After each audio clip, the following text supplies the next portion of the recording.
La última desiderata, con Sergio Béliz. Pues un poco... Me mola ese rollo, ¿eh? Sí. Yo es que lo de las presentaciones lo veo siempre muy cutre y la gente que hace vídeos que dice ¡Iniciamos! No me gusta nada, tío. Es que como... Yo, es verdad que en el primer programa que grabé sí que dije quién era. Desde entonces no he vuelto a pronunciar mi nombre. Pues ya lo dejaste claro en aquella ocasión. Sí, es verdad que los indicativos que me hizo Iria, pues mi nombre aparece, pero me da una grima decir quién soy, ese tipo de cosas. Pues es tu diferencial, a mí eso me gusta. Bueno, no sé. Es que me resulta como incómodo, ¿no? El decir... Incluso otra de las cosas que también critico, y además es que en este caso no sé si sería interesante decirlo, pero es que me falta información, ¿no? El decir dónde se nos escucha. Si ya nos estás escuchando, ¿para qué voy a decir que se nos escucha es una en Radio, ¿no? Redundante, ¿no? Claro, es como decir al oyente eres tonto, que te tengo que decir que estás en Spotify, pues ya lo sabes tú que estás en Spotify. Me resulta. Pero bueno, te iba a preguntar, sin papeles ni nada, ¿para qué? Lo primero, que no se me olvide. Normalmente pongo un par de temas en el programa y en esta ocasión, como tú controlas mucho de música, casi te iba a decir que podemos escuchar. A mí ambientar esta entrevista con algo de Goblin me encantaría. Goblin es una banda de rock progresivo de los años 70 italiana que sonorizó gran parte de las películas de Dario Argento. Para mí, uno de mis directores favoritos. Y además uno de tus grupos favoritos. Me pone la piel de gallina solo de pensarlo. Que además cuando lo has dicho, mira, a lo mejor lo podría haber puesto yo de motu propio, pero ahora que lo dices, sí, es verdad que muchas veces me has hablado de este grupo. Sí, ¿no? sí, pero con diferencia es lo que más me emociona, lo que más me gusta, lo que más me transmite, lo que más me transporta. ¿Y sueles acudir al grupo? Pues mira, yo hubo una época en la que cuando el poder adquisitivo lo permitía y las exigencias laborales, solía ir a verle por Europa. Entonces he estado en Ferrara, que esto está cerca de Venecia. Fui a Venecia y aprovechando que tocaba en Ferrara, pasé, no sé si fueron 2 o 3 noches en Venecia, otra noche en Ferrara, y en tren era como 80 kilómetros. Entonces aproveché ese viaje ya para hacer algo de turismo. Estuve en Pisa, estuve en Roma, estuve en Londres, en el Barbican, que es un espacio multidisciplinar que ahí se pueden hacer varios eventos a la vez porque es muy grande. Estuve en Cracovia, viendo a Goblin. Todo esto además... O sea, has recorrido el mundo para escuchar a Goblin. Sí. Me sé las canciones de derecho, de principio a fin y de fin a principio. Y admiro mucho a ese hombre. De hecho, no sé si llega a tus oídos que yo hice una primera banda sonora, un disco instrumental que lo saqué en vinilo, de hecho, con un concepto innovador, por lo menos desde mi punto de vista, que consistía en... Algo me suena. Sí, el concepto consistía en eliminar las guitarras de la ecuación, es decir, hacer como rock progresivo sin guitarras, apoyándome mucho en mis conocimientos de bajo y alguna programación de sintetizador junto a una batería. Muy ambiental todo y con mucha tensión, con mucha intensidad. Y ese disco fue totalmente dedicado a Claudio Simonetti, que es el líder de Goblin, y a Lucio Fulci, que es el segundo en cuestión, que es otro gran director, cuyas películas eran sonorizadas por Fabrizio Frizzi. Me acuerdo cuando estuve en Roma, de hecho, que fui con unos amigos, no me lo perdonarán nunca. Había un sello allí que publicaba todos estos discos de Fabrizio Frizzi, de Goblin, Claudio Simonetti's Goblin, que fue una evolución también. Y me acuerdo que lo vi en el Google Maps y aparentemente estaba relativamente cerca de donde nos hospedábamos y les dije a mis amigos, hombre, os propongo una cosa, vamos al sitio que había comprado unos CDs y aprovechamos para disfrutar de un pequeño tramo por Roma, evitando el transporte público, pues precisamente para empaparnos de la magia de la ciudad. Cuando llevábamos 2 horas andando, mis amigos ya estaban quitándose el zapato para darme la cabeza con él. Entonces, bueno, descubrimos que con esos amigos no podíamos volver de vacaciones porque teníamos una forma de ver el ocio muy distinta. Y me gustó mucho porque conocía al hijo del dueño del sello discográfico. Compré varias referencias y me regaló una de Fabrizio Frizzi, que todavía no había salido, un directo doble, que bueno, me hizo muchísima ilusión porque lógicamente a lo que fui a comprar material un poquito inédito que aquí en España no había. Y hasta ahí llega mi obsesión. Y entonces, bueno, ese primer disco que compuse, que luego hice otro, pero ya ese era un poco más buscando mi propio estilo. Ese primero estaba motivado por el amor que siento por Claudio Simonetti, por la banda Goblin, que también hay que reconocer el mérito de... Porque Goblin hubo un momento que se separaron, por un lado Claudio Simonetti, por el otro el resto del grupo. El resto del grupo formó Goblin Rebirth, aprovechando un poco lo de Goblin, como que ya estaba implantado bien en el mercado, ¿no? Buenísimo, sacaron un solo disco, buenísimo, y Claudio Simonetti se rodeó de gente muy joven, muy competitiva, endureció un poquito más su sonido y empezó a tocar en festivales de rock y metal. Ajá, uy, qué bueno. Sí. De hecho, yo estuve en Roma viéndoles en un festival que el día anterior había tocado Patti Smith, muy plural. Y lo bonito de ese día es que ellos lo que hicieron es una cosa que llamaron Live Score. ¿Y qué es? En un pantallón gigantesco de cine, te ponen la película, pero las partes musicales, en vez de sonar de la película, entiendo, la toca la banda en directo. No he podido ir nunca a algo así, pero tiene que ser espectacular. Espectacular. Además, siempre te quedas con un poquito de... Me hubiera gustado más escucharlos a ellos tocar.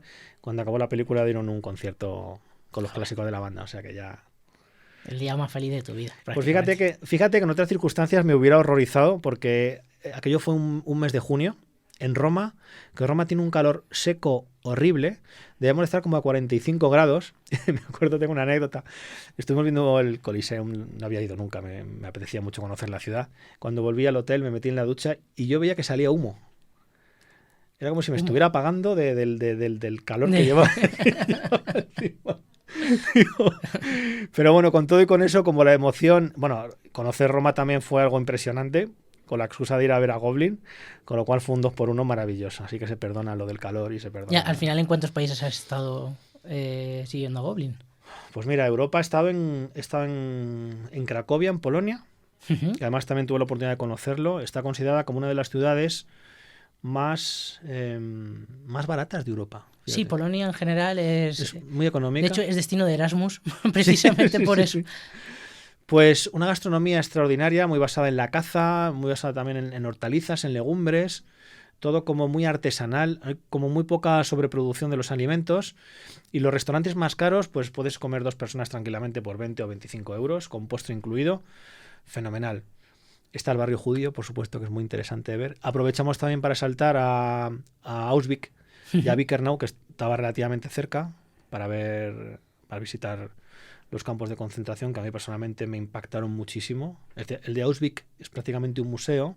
El otro está un poquito más estropeado. Se conservan las barracas, o los barracones, mejor dicho, y lo que queda del horno crematorio, que es donde llegaba el tren, donde paraba. Entonces, para un lado te decían, ven por aquí, que te vamos a dar algo de comer, y por otro te decían, ven por aquí, que te vamos a dar una ducha. Una duchita. No especificaban de qué.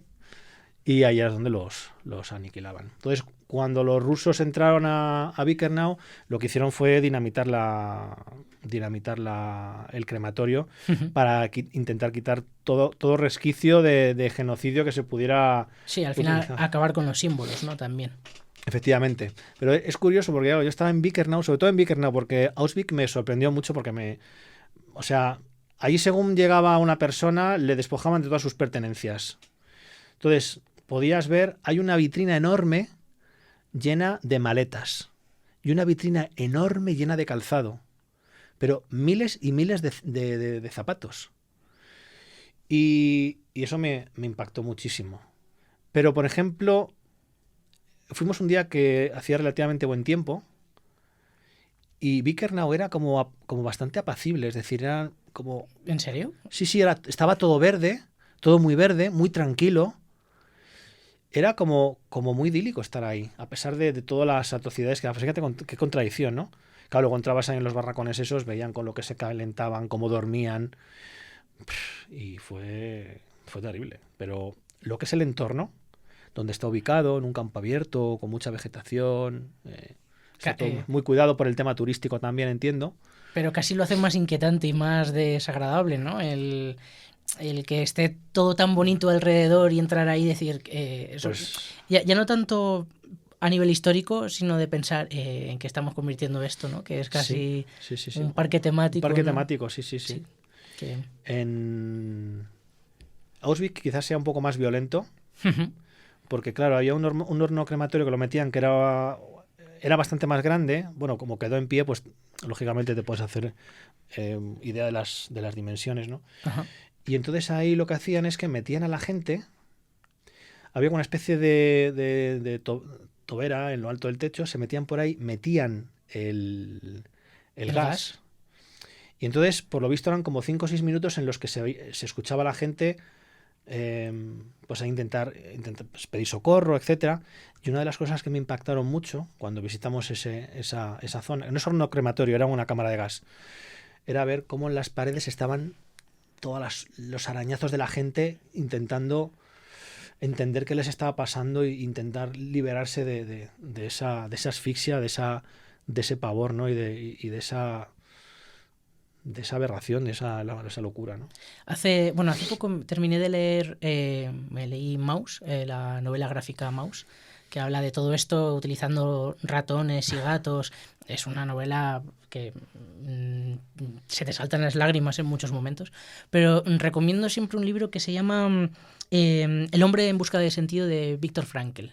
Que Viktor Frankl es uno de los padres de la psicología y era judío y acabó en un campo de concentración. Y acabó en un campo de concentración, además, en un momento en el que estaba haciendo un poco su tesis. Creo que era la logoterapia o algo así. Sí, era un poco su vía, ¿no? De la psicología.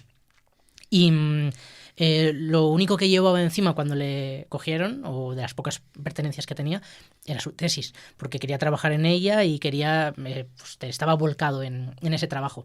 Y por supuesto se lo quitaron y se lo quemaron o se deshicieron de ello. Y estando en el campo de concentración decidió empezar a hacer un estudio psicológico de cómo vivían y convivían los presos en el campo de Auschwitz. Y es un libro en el que, a través de los ojos de un psicólogo, cuenta un poco cómo eran las relaciones y es espeluznante. De hecho, allí comentaron que la expectativa de vida era de un mes. Claro. O sea, que no les daban de comer. Jugaba mucho lo que dices tú, el juego psicológico. En las mañanas, por ejemplo, pues si daban café, que eran café y ya. Si eran 20 presos, tenían 10 raciones de café para que entre ellos hubiera competitividad, para que no hubiera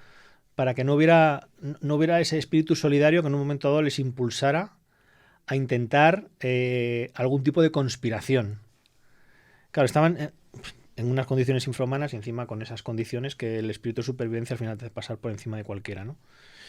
Y es muy interesante y me gustaría aprovechar que estamos hablando de este tema porque Meirab Campeas, que es una chica de origen judío que ahora mismo está ahora es maestra y ha sacado un libro que trata de la experiencia de su abuela en un campo de concentración. Y yo lo compré porque bueno, la conocí un día en Silkan Soya, que es un restaurante que está ahí en Alcobendas, que es propiedad de Cipri Quintas, que es una persona relativamente mediática, que escribió el libro del networking, que ha sido bestseller y vendido en muchos países de habla hispana. Y este hombre pues me la presentó y me empezó a contar la historia de su abuela. Y me pareció súper interesante. Me dice, pues la he plasmado en un libro. Dice, y además, básicamente lo que quiero dar es una perspectiva del Holocausto desde la visión de mi abuela, porque básicamente el libro lo ha transcrito ella en función de lo que le ha ido comentando su abuela. Y fíjate que se sintió en la necesidad de hacer de ese libro algo para recaudar para actos benéficos. Es un libro solidario. Curiosamente esto, y nos estamos saliendo un poco del tema, pero lo cuento como curiosidad, llegó a oídos de José Mota, que es muy amigo de Cipri Quintas, y le escribió el prólogo. Ajá.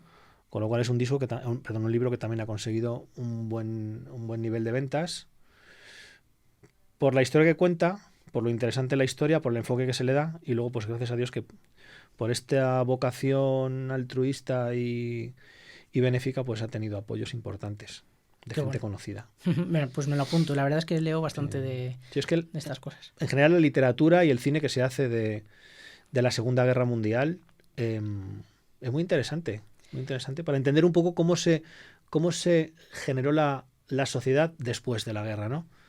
Y cómo hay ese orden jerárquico en Europa. Se entienden muchas cosas que de otra forma pues es un poquito difícil de entender, ¿no? Sí, bueno, es verdad que al final es de las pocas, bueno, no sabría si decirlo así, pero es de esas guerras que no sé hasta qué punto la escriben los vencedores o los vencidos, ¿no? Porque, claro, el horror lo tuvieron que vivir los judíos y están escribiendo esa historia. Sí. Y está desde su punto de vista, ¿no? Porque luego también has apuntado una cosa que es muy interesante y que el cine se atreve poco a explotar, que es qué pasó después. Cómo una vez caen los nazis, van a por ellos, ¿no? Y también... cómo huyen a Latinoamérica, sí, el doctor Mengele, todos estos que hacían experimentos con... O a España. O a España, sí. España fue un refugio, ¿no? Me acuerdo qué película de Óscar Aybar se estrenó hace... Ay, no me acuerdo. Que hablaba de nazis que estaban aquí protegidos por los gobiernos de España, ¿no? Bueno, por Franco. Creo que es una película bastante reciente. Sí, joder, es que no la he visto hace poco, efectivamente. No me sale el nombre, pero sí, bueno. Además es una mujer que se indigna mucho, creo que va buscando sus orígenes. No sé si es la hija de... Que luego al final... No vamos a hacer spoilers, pero como que sí, como que va buscando a su padre, creo recordar. No, esto es de un policía. De un policía que llega a un pueblo y hay cosas que no le cuadran y poco a poco descubre que... Pues yo vi una que era una chica que llega, que debe ser la nieta o la hija, como que llega al pueblo a ver si conoce a su padre, y la historia creo que se la relata a una amiga, a una vecina o algo así. Y entonces ven como alguien que ha sido de las SS, pues es como una de las personas más destacadas, ¿no? a nivel social y político del pueblo, y que es de alguna forma intocable, porque intentan alguna maniobra y enseguida es boicoteada y protegida por el propio pueblo. Entonces sí, se conoce que hubo mucha gente que huyó y huyó bien posicionados además, con muchísima riqueza, y hizo vida... Sobre todo yo creo como los mandos medios, ¿no? Al final los muy altos fueron... Los reconocibles, claro. Y reconocibles enseguida... Los medios, muchos se salvaron, pero luego hubo otros que les hicieron casi lo mismo que habían hecho previamente a los judíos, ¿no? Fueron a por ellos y hubo una venganza también ahí que está un poco oculta, que también es muy interesante. Es verdad que, claro, políticamente es como, qué miedo, ¿no? Hablar de estas cosas, pero sí, también es muy... Y, joder, es que al final estamos hablando como de... No sé cómo hemos llegado aquí, pero me viene bien porque, además es que lo pensaba antes, que no sé por qué, no sé si es porque me junto con personas así o porque todo el mundo es así, pero en casi todos los programas que he hecho me he encontrado con gente que hace 1000 cosas distintas y que no es pues un músico y que solamente se dedica a la música, ¿no? Sino que al final está vinculado al audiovisual, a la música tal, y no sé cómo definirte. Bueno, esto creo que tiene que ver con los hemisferios del cerebro y el tamaño de según qué hemisferio, ¿no? Esa respuesta. Sí, yo creo que tiene que ver con el hemisferio racional y el hemisferio creativo. Y yo creo que tengo muy desarrollado el creativo, que ahí no te sé decir exactamente si es el derecho o el izquierdo. Entonces, una mente creativa, dicho así simple y llanamente, yo creo que le da todo. Yo creo que la gente multitarea somos personas que ponemos retos sin ni siquiera pensar en el premio. Es algo que nos gusta hacer porque nos gusta hacer, porque tenemos la inquietud. Por ejemplo, este primer trabajo que te digo, discográfico, orientado o inspirado en la música, o en las películas, en la música de Goblin, las películas de Dario Argento, yo creo que esto era una cosa que me gustaba rendir como un tributo porque creo que era necesario, ¿no? Porque era como, bueno, si creo que tengo la capacidad para hacerlo, ¿por qué no voy a dejar ese granito de arena? Aunque luego en el Spotify tengo 3 oyentes mensuales, que es lo que tengo, no tengo más.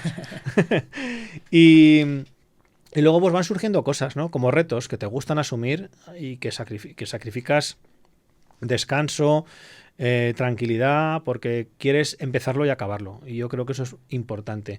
Y luego también una cosa, el arte se comparte. Entonces el arte te da la perspectiva y la posibilidad de conocer a mucha gente. Y la gente es networking al final. O sea, puedes conseguir desde relaciones muy profundas a nivel emocional y también conexiones muy interesantes a otros niveles que te proyectan a distintas facetas que a lo mejor estaban como aletargadas dentro de ti, pero que de pronto gracias a esas personas ves la posibilidad de empezar a desarrollarlas. Y yo creo que somos así un poco por eso, es decir, yo creo que es como ese que se jubila y de pronto parece que se le cae el mundo, o ese que se jubila y de pronto como que vuelve... Descubre un mundo nuevo. Claro, como que tiene su segunda vida, ¿no? Pues yo soy de los que piensan que si dejo de hacer algo sería un jubilado muy amargado. Es decir, por eso trato siempre de hacer cosas. No busco reconocimiento de nadie, porque creo que al final el que hace algo buscando algo conscientemente de una forma no profesional, pues se va a llevar un chasco. Evidentemente, si es a nivel profesional, tú tienes que conseguir unos objetivos pues de vida, pues para pagar facturas y todo esto, lógicamente le tienes que dar un enfoque que te dé un rendimiento, pero si lo haces por crear, por crecer interiormente, por sentirte bien contigo mismo, en el sentido de verte productivo, porque te gusta verte así, pues es lo que tienen estas luego tenemos otras cosas que son más retorcidas quizás, como buenos creativos, que sabes también que los creativos pues nos diferenciamos mucho de la gente de a pie, en que somos a veces un poquito excéntricos, tenemos nuestras manías. Bueno, habla por ti, ¿no? Pero sí que me interesa, es verdad lo que dices, que sí. Tenemos nuestras cositas. Pero me interesa lo que dices también del tiempo, porque ¿tú cómo gestionas el tiempo para hacer todas estas cosas? Pues fíjate que yo, de un tiempo a esta parte, empecé a organizarme mucho mejor que como lo hacía antes. Porque es verdad que para mí no hay cosa que más me pueda herir el orgullo que empezar algo y no acabarlo. Entonces yo soy una persona que cuando me comprometo conmigo mismo o me comprometo con otras personas a empezar y acabar algo, lo empiezo y lo acabo. Y es verdad que cuando te juntas con 2 o 3 cosas o 4, o puede ser ahora mismo mi caso, que ya te contaré, sí necesito un orden en mi vida, porque además tenemos que separar varios aspectos que son ineludibles en nuestro día a día. Por en mi caso, la atención de mi casa. Regar todos los días, sacar a las perras, pasar el limpiafondo de la piscina, todo esto. Por muy temprano que te levantes, te lleva 3 horas todos los días. Luego, pues, claro, tienes que ocuparte de tu trabajo, que es fundamental, pues el modo de vida de manutención que yo tengo. Y soy muy exigente también con mi trabajo me apasiona, pero luego en los huequitos que vaya viendo, o días que a lo mejor sepas que puedes adelantar más de tu trabajo y dejarte algo para el día siguiente, pues lo utilizas, pero siempre conscientemente, o sea, utilizas los huecos para hacer algo. Yo soy una persona que pienso que antes me gustaba hacerlo todo inmediatamente, o sea, me gustaba mucho la inmediatez, porque pensaba que siendo inmediato, evidentemente, no iba a poder no dejar de acabar algo. Si te enfocas en hacer algo y te metes a conciencia, es muy fácil que lo empieces y que lo acabes. Claro. Pero a veces también hay procesos que requieren tiempo, y eso es lo que empecé a entender, para organizar mi tiempo. Que hay que reposar también. Que hay procesos que se dilatan en el tiempo y que tú no puedes hacer nada contra eso. Tú eres escritor de guiones y tú escribes un guión y lo has escrito y te piensas que has hecho un buen trabajo. Lo lees a los 15 días y corriges muchas cosas porque igual no te convence ni gramaticalmente, ni el enfoque que le has dado, ni nada. Entonces empiezas a modificar. Y es porque lo quieres hacer bien. Pues eso es lo que hay que hacer. Pensar que algo hay que planteárselo para hacerlo desde principio a fin, pero otorgarle su tiempo. Y evidentemente, mira, yo trabajo con un calendario de Google, pero además me compré una pizarra de estas que se pintan con bolis indelebles, que lo puedes ir pintando. Y yo tengo una planificación que es planificación semanal. Apunto hasta cuando voy a quedar con amigos, para organizarme bien mi tiempo. Y luego, en la parte de abajo, tengo los objetivos mensuales. Ajá. Entonces yo, al lado de cada actividad, cuando la culmino, pongo un redondelito en el color que toque. Y cuando han pasado 3 días y tengo una actividad que estaba programada para el lunes y es el miércoles y no la he hecho, el jueves me dedico en cuerpo y alma a hacerla, para compensar. Ajá. Entiendo. Y esa es la forma en la que yo, de alguna manera, pues voy progresando paulatinamente en todos mis proyectos, sin estancarme ninguno y sin dejar ninguno de lado. Con una hiperprogramación al final, ¿no? Es una hiperprogramación porque fíjate que hay factores que determinan muchísimo el que tú puedas realmente dedicarte a lo que te gusta. Ahora yo, por ejemplo, no me planteo hacer música porque no me da tiempo. Y Sí, sé te iba que a no me va a preguntar. dar tiempo. Sí, no me va a dar tiempo. No me va a dar tiempo. Tengo una propuesta de un buen amigo mío que tiene un restaurante en Briuga, un asador que se llama El Alto. Ujú. Le conozco desde hace 20 años y llevamos como 15 años perdón, hablando de montar no un grupo, porque sabemos que no nos va a dar tiempo para ensayar y tal, pero como tenemos la oportunidad de grabar en casa, pues de grabar algunas canciones, Hacer vuestros pinitos. hacer nuestros pinitos y pasarlo por bien, el mero al final. hecho de dos amigos que tienen una idea hace Claro. tiempo y que la quieren hacer. Pues yo le he dicho que hasta septiembre no puedo. Septiembre, octubre, porque calculo que será cuando ya tengo que podré empezar a dejar de regar el jardín, porque ya a empezar a hacer frío y ya no hará falta todos los días.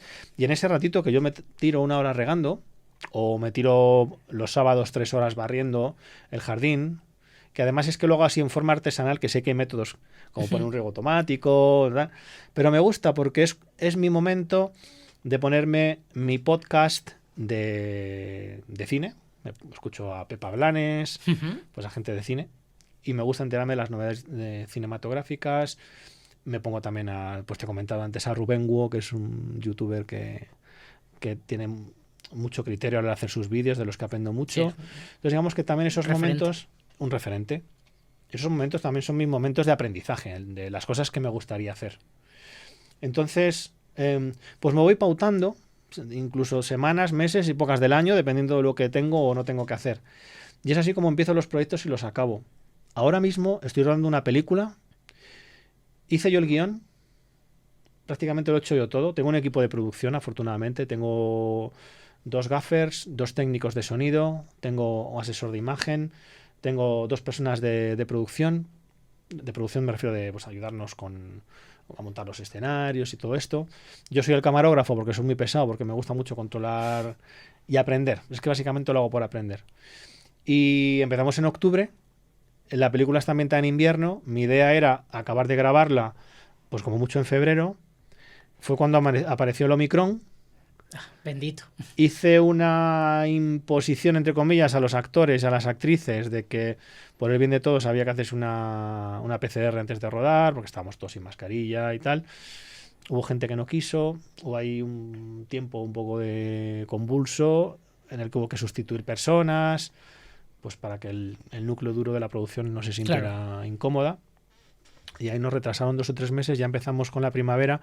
Como la película está ambientada en invierno, pues ya hemos intentado hacer alguna cosa, pero se nota mucho el color de los días, se nota mucho el tono general de la calle, ¿no? Entonces no se puede trampear un 4/0 de enero, pues no sé, en un mes de mayo. Por mucho que le abrigues al tío, es que además te lo vas a cargar. Entonces, ese tipo de cosas, pues aprendes que por mucho que tú quieras correr, pues hay condicionantes, circunstancias externas que no puedes controlar. Con lo cual, pues los proyectos duran lo que tienen que durar. Esta experiencia de largometraje ficción es la primera película que he hecho. Ya el guión me llevó como 4 meses prepararlo. Claro. Antes de rodar cada secuencia, generalmente intentamos rodar secuencias, 3 o 4 escenas cada vez que quedamos, para intentar economizar un poquito el tiempo. Me gusta revisar los guiones y les doy muchas vueltas, incluso los hablo en voz alta realmente para ver si encajan. Hay cosas que he escrito inicialmente porque le quería dar una intención y luego veo que a lo mejor no es la más adecuada, los intento rehacer. Pues en ese proceso se va mucho tiempo.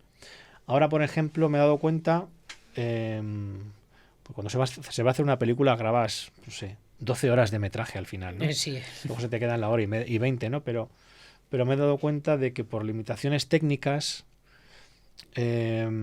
necesito darle más movimiento a todas las escenas. Porque si no, creo que voy a incurrir en que la apariencia sea un poco tipo telenovela. Ya, entiendo. Y no lo quiero, entonces quiero darle mucho más dinamismo. Entonces, en lo que me queda de tramo, pues hemos intentado readaptar todos los recursos técnicos que tenemos en la productora para que todo lo que suceda a partir de ahora sea exageradamente movido, para que compense todo lo que no hemos movido hasta ahora. Entonces, bueno, pues es un aprendizaje y tienes que tomarlo como tal. Y a mí me hubiera gustado rodar esta película en 3 meses, pero entiendo que se va a ir a 1 año. Y entiendo que está justificado porque han pasado cosas entre medias. Con lo cual, es organizarse, ser constante, intentar mantener a la gente ilusionada. Eso es difícil. ¿Eso cómo lo haces? Porque un proyecto... Es verdad que cuando es tuyo, probablemente la ilusión se mantenga durante más tiempo, ¿no? Pero Sí. gente de fuera que diga, joder, otra vez el proyecto hace 4 meses, ahora volver, tal. Sí, además, en esta película ha pasado algo concreto que refleja muy bien lo que tú estás diciendo. Esta película es una coproducción hispano-mexicana. Tiene fondos de 2 empresas de México y de una empresa española. Y en el reparto hay alrededor de unos 20 actores. Entonces yo lo primero que pensé es manifestar cercanía. Es decir, necesito cercanía para que la gente vea que hay transparencia. O sea, yo no estoy recaudando dinero para quedármelo yo, sino para hacer una película competitiva. Se ha tenido que comprar muchísimo equipo, mucho material, un rodaje. Por ejemplo, cuando vamos a grabar a una localización y nos desplazamos 10 personas, pues ese fin de semana te gastas una pasta, muchísimo dinero. Hay que darte de comer a la gente, hay que alojarlos, hay que desplazarlos, hay que pagar el lugar, etcétera. Entonces, yo abrí un chat de WhatsApp, un grupo de WhatsApp. Y en ese grupo de WhatsApp están productores ejecutivos, personal técnico y actores y actrices. Y en cada rodaje que hacemos, cuando yo llego a mi estudio y empiezo a extraer todas las memorias, discos duros en los que hemos grabado, hago capturas de pantalla de los highlights, de los momentos más álgidos y los comparto en el grupo de WhatsApp. La gente se siente muy, muy motivada porque se siente parte de algo grande. Y ve que además está avanzando el trabajo, ¿no? Y ven que está avanzando el trabajo, efectivamente. Me ha costado mucho tomar la decisión de no rodar en verano porque entendía que puede haber gente que se desanime y que quiera abandonar. Mientras tengamos los actores principales, que son los más importantes, los que son secundarios, que todavía no han aparecido en la producción, ahí yo juego con un margen, digo, si pierden la motivación o el estímulo o no son capaces de entender los tiempos, por mucho que se quiera correr, no se puede hacer más deprisa. O le surgen incluso otros proyectos. O le surgen ¿no? otros Claro, proyectos, final, que ha sucedido el caso. Claro. Pues bueno, pues es un ten con ten y hay que explicar mucho abiertamente y de forma muy cariñosa y muy cercana lo que intentas hacer, los recursos que tienes, sobre todo que esto no es una cosa para que se lucre una persona, es más, a mí esta película me está costando dinero también mío, he tenido que comprar equipo, he comprado cámaras muy caras, estoy comprando objetivos, gimbals. Ahora mismo, claro, si grabas en RAW o en B-RAW, por ejemplo en Blackmagic o cosas así, pues tienes que comprar discos duros preparados, que son discos de alta velocidad SSD, que son externos. Son discos muy caros. Luego tienes que comprar el almacenamiento, porque como grabas en un formato sin compresión, al final necesitas pues servidores. Es una locura. Entonces, bueno, pues todo eso tienes que correr tú con eso. Entonces, hacer una película es muy caro, pero tienes que hacerle entender a la gente que esto es una cosa que se está haciendo por pasión. Luego viene alguna recompensa o viene algún reconocimiento, bien, pero si no viene, pues da igual, o sea, es algo que te apasiona, que te gusta, por lo menos en mi caso, que has decidido hacerlo a unas sabiendas de que mucha gente te ha dicho no sabes en la que te estás metiendo, luego ya te vas dando cuenta y te joder, si hubiera escuchado antes. Pero todo lo más transparente, cristalino y tratándote de rodear de personas, lo hablábamos antes como David R. Moreno, que es el protagonista de la película, o Elizabeth Ann Miller, que son personas que son capaces de sacrificar cualquier cosa por trascender en su profesión y por involucrarse en proyectos con fundamento. Y un poco para mí ese es el reto. Manejar bien a ese equipo, que entiendan que están en algo, no sé si grande o pequeño, pero sí hecho con mucho cariño y con mucha dedicación. Bueno, al final también es como salen a veces las cosas bien, ¿no? Con ganas, con pasión. A mí, no sé si será verdad, pero porque luego también hay tantas teorías, pero recuerdo que un profesor de la carrera nos decía que probablemente buena parte del trabajo que se hizo en las pirámides de Egipto no fue por parte de esclavos, sino por parte de gente que profesaba una fe ciega hacia los dioses, ¿no? Y que por eso consiguieron hacer lo que hicieron, ¿no? Por fe, por pasión. Seguramente que también palmaron ahí esclavos, pero bien, pero sí que es verdad que al final las ganas, ¿no? Es lo que mueve muchas veces. He estado 2 veces allí, son las pirámides de Teotihuacán. Está la pirámide del Sol y la pirámide de la Luna. ¿Escuchando a Goblin, por cierto? ¿O? No, porque iba con amigos y me iban contando cosas que me interesaban. Me lo dejé para el autobús. Y cuando estás allí y lo estás viendo, dices... Esto no lo ha podido hacer personas, y más en el siglo que lo hicieron, ¿no? Como las pirámides, ¿no? de Egipto. Hay un trabajo arquitectónico brutal. Y además luego, según el movimiento del sol, la época del año, se gestionan una serie de alineaciones luminosas que dices, es que esto yo creo que hoy en día con un programa de ordenador lo puedes calcular así de perfecto para una obra de tanta magnitud y con recursos tan arcaicos y tan primitivos como cuando se tuvieron que construir. Y tiene que ser a partir de la pasión, porque de hecho sabes tú que en una de las pirámides, creo que es la del Sol, en la época del solsticio subes arriba para cargarte de energía. ¿Qué falta te hace? Porque subir está empinado aquello de narices. Y si hay gente que se para a la mitad y no sube, porque joder. Y luego bajar, que también tiene su complicación. El primer programa que lo grabamos con Mario López del Nocturnario, que es especialista en tema de ocio y astronomía y todo esto, pudimos ir a ver una de sus actividades, que es, pues te lleva al campo, ¿no? Y te explica cómo funcionan las constelaciones y demás, con arreglo a la mitología. Como, une ambas ciencias, ¿no? Casi. Y alguien le preguntó, ¿y cómo puedan los griegos o los romanos o tal ser capaces en aquel momento de tener tanto control de la astronomía? Y me recuerda un poco a esto, ¿no? Y decía, porque no había móviles. Porque tenían mucho tiempo, ¿no? Y lo único que podían hacer era mirar para arriba y al final, pues a base del tiempo, pues acaban aprendiendo, ¿no? Bueno, como dicen que también los extraterrestres echan una mano. Sí, también. Oye, pues si te parece, vamos a hacer una parada. Llevamos casi 40 minutos aquí rajando. Escuchamos un poco de Goblin, no sé, luego si quieres me dices qué música, pero esto lo voy a meter editado, ya lo he dicho, no hay magia aquí. Y ahora volvemos. Fantástico. La última desiderata, con Sergio Béliz.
Bueno, lo primero que quiero hacer antes de que se me olvide es mandarle un abrazo enorme a David, que me hace mucha ilusión que trabajéis juntos y además llevo sin... Bueno, sí que supe de él antes de que empezarais el proyecto, pero nada, fue una llamada fugaz y hacía años que no sabía de él y a ver si un día le engancho también y le traigo por aquí a Yo creo que es muy charlar. fácilmente, porque es un tío muy comprometido y majísimo. Sí, le recuerdo eso, como una persona, es verdad que...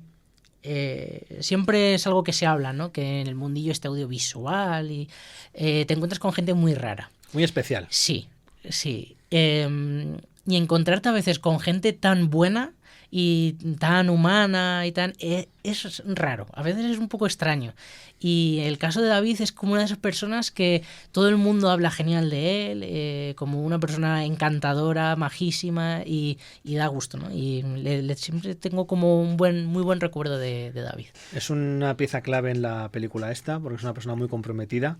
De hecho, es una persona con mucha iniciativa y anticipación, que es lo que yo más valoro de él. Aparte que es un excelente actor, sabe meterse perfectamente en el papel. Y luego hay cosas que son muy curiosas.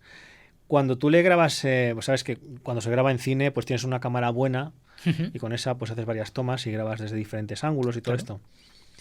Montar las películas con David es facilísimo porque no se va ni un segundo del guión. Es decir, tú coges una cámara, aunque sea una toma que dure 2 minutos, y la pones la siguiente y dura lo mismo, y él habla justo en los mismos... Mantiene el récord perfecto. Uf, espectacular. Eso es ser de una conciencia sobre sí mismo increíble. Una conciencia y de ser muy disciplinado con el estudio. Y luego me gusta mucho también que, bueno, esta película, como te he comentado antes, es una coproducción hispano-mexicana. Vino una actriz que es protagonista también. Y David desde el primer momento ya contactó con ella por redes sociales, la fue preparando, cuando vino quedó con ella, fue al hotel a conocerla, tomaron sus tiempos para conocerse bien. Me consta que ahora son excelentes amigos. Qué bueno. Porque supo ayudarla a vencer ese miedo a lo mejor, pues no sé, cultural o de desconocimiento de la gente con la que vas a trabajar, y la supo meter enseguida en el proyecto y yo creo que parte del excelente resultado que dio ella en sus partes fue por el apoyo de David. Pues es que la verdad es que es un gustazo trabajar con gente así. Por cierto, hemos hablado ya de nazis, hemos hablado de extraterrestres. Sí. Creo que es el momento de empezar, por ejemplo, a hablar de qué va la película, ¿no? Sí. Si puedes contarnos algo. Ya hemos despistado a la gente, no sabe de qué va este programa. Les vamos a despistar más ahora cuando te cuente el argumento. Bueno, no voy a hacer mucho spoiler, pero el argumento principal sería un hombre de 50 años con crisis de los 50, con un trauma producido por el fallecimiento prematuro por una enfermedad de su madre, una persona con la que está muy muy ligada, y una persona que evita todo compromiso emocional con mujeres y que lo sustituye por la convivencia con una muñeca de látex tamaño natural. Ah, qué bien. Entonces, la película trata de cómo su psicólogo, cómo la gente que lo quiere, intenta sacarle de esa burbuja y en ese impasse de casi de convencimiento de que tiene que dar un giro a su vida, conoce a esta chica mexicana que viene de vecina suya, que monta un estudio de tatuaje y se conocen casi accidentalmente en el ascensor. Y una exnovia que trabaja con él, que es una persona que es, digamos, como la novia perfecta, que es la que tendría que ser la novia para que tuviera una vida normal, sin altibajo, ¿no? Entonces ahí él se encuentra con que quiere cambiar su tendencia vital, entiende que lo que está viviendo es una fantasía que puede llegar a ser peligrosa, y de pronto pues tiene que elegir entre las dos chicas. Una muy joven, 22, 23 años, la otra ya de su edad, cerca de 50, pero cada una con algo muy bueno. Entonces, pues ahí yo creo que se lía más el hombre. Un poco una comedia romántica, entiendo, ¿no? Es un drama, porque comedia... Sí, es drama, porque, bueno, lo de la muñeca y esto nos pareció, personalmente me pareció muy, muy curioso, ¿no? Incorporarlo en el argumento, pero en realidad es una historia cruda, porque... Se va más hacia algo un poco turbio. Sí, porque él es un empresario de éxito, tiene su propia empresa, se lleva muy bien con los empleados. tiene un buen carácter, pero con el tema de las mujeres es que pone mucha tierra por medio. Y a base de la insistencia de su psicóloga y de gente que le quiere, de sus amigos, intenta cambiar justo en el momento en el que se ve en la diatriba de tener que decidir entre dos mujeres que son cada una de su padre y de su madre, cada una con sus cosas buenas y sus cosas malas.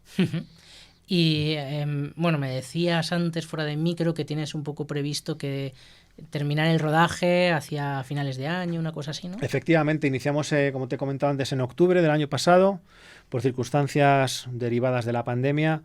Hubo un par de meses de parón, con todo el tema de la proliferación de Omicron. Incluso yo personalmente también contraje la enfermedad, tuve que estar... ¿Quién no? Luego al final se pasa bien, pero bueno, es una cosa que es molesta y que claro, tienes que aislarte para no contagiar a la gente. Lógicamente no se puede rodar. Y la idea era acabarlo como mucho en marzo, que es cuando todavía el ambiente el ambiente general, por el posicionamiento del sol, el tipo de días y todo eso, pues sí que te mete en el invierno. Ya luego ya se vio, hicimos un rodaje en el ático de un chalet en Villaviciosa de Odón, que era la consulta médica, y era un ático sin climatizar, y estuvimos como 4 o 5 horas rodando allí, salimos cada uno con 3 kilos menos. Es que, bueno, también lo hablábamos antes fuera de micro, que en España es muy habitual, y además, sobre todo los actores se quejan de ello, que las escenas de las películas ambientadas en invierno se graban en verano y las ambientadas en verano se graban en invierno. Y eso genera, claro, muchos problemas de... Sí, para mí es muy importante cuidar el récord. De hecho, hay algunas cosas, esto sí que voy a hacer un pequeñito spoiler porque sale al principio de la película. El inicio de la película son tomas aéreas. Entonces es el coche del protagonista, pues cuando sale de su casa y se va a su oficina, ¿no? Y se ven varias tomas aéreas de las Torres Kío, algunas barriadas de Madrid. Y fue cuando cayó aquella famosa tormenta de barro, que lo dejó todo... Ajá, sí. Entonces, sí. claro, vas viendo los cenitales y vas viendo todos los coches, claro. Y todo. Y bueno, parece que esto está ahí, estás en el Sáhara, ¿no? Mad Max, casi. Pero bueno, calendarios de rodaje, bajo presupuesto, tampoco podemos ir a hilar súper fino. Todas esas cosas, pues habrá gente que repare en ellas y gente que no, pero quedarán ahí como una curiosidad más del plan de rodaje. Es que, bueno, también que eso estuvo ahí durante unos días sucio y luego ya estaba limpio, ¿no? Que también pasa el tiempo y, bueno, a lo mejor también lo podéis salvar. De todas formas, claro, es que muchas veces cuando pensamos en los rodajes de las películas nos vamos a Marvel, ¿no? A superproducciones. Ahora que se acaba de estrenar Juego de Tronos, ¿no? Bueno, La Casa del Dragón, que...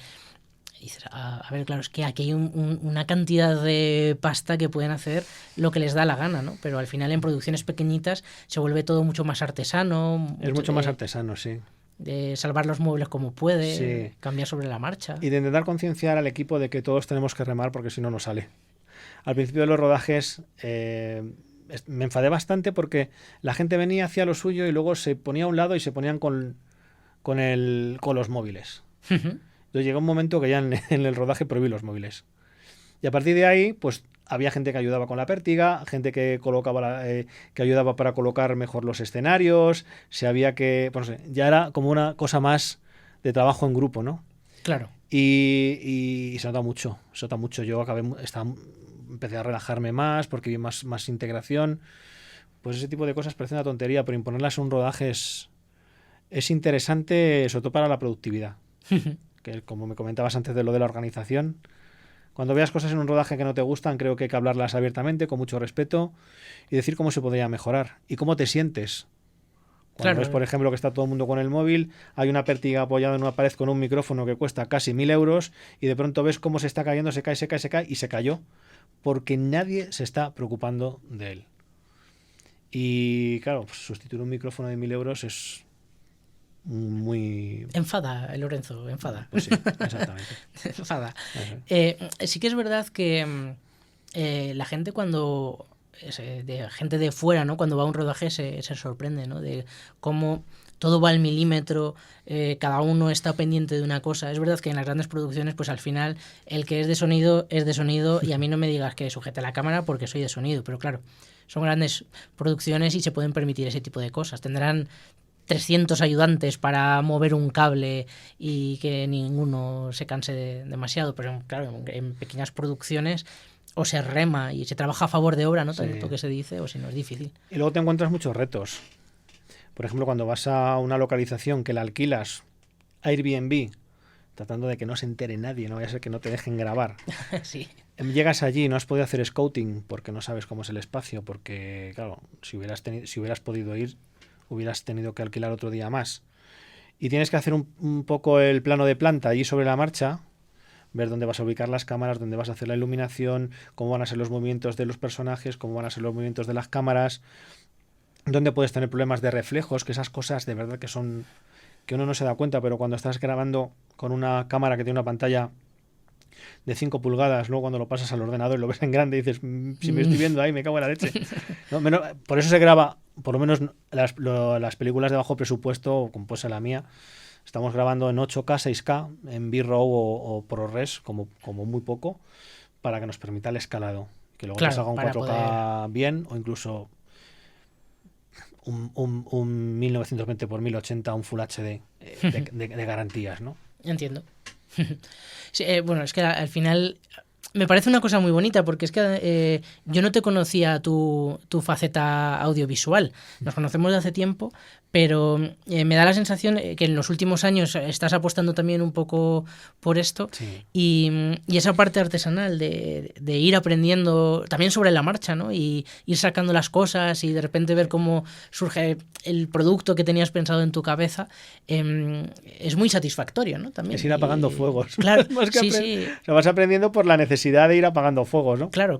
Pero bueno, es que es un aprendizaje brutal eso. Sí, de hecho me lo quise imponer un poco porque es verdad que yo llevaba mucho tiempo con el run de querer hacer algo a nivel audiovisual. Yo ya había hecho algo para alguna productora de televisión nacional en los últimos 5 años. Había preparado contenidos que había editado yo. Vi que se me daba bien. Siempre todos los ordenadores que me compré desde adolescente venían con tarjeta gráfica dedicada por si realmente algún día me daba por editar vídeo. Okay. He tenido siempre videocámaras de todos los tipos, he hecho montajes de bodas de mis amigos, etcétera. Pero así como para decir, me voy a meter en una productora y voy a ofrecer servicios profesionales y lo que no sepa me lo aprendo.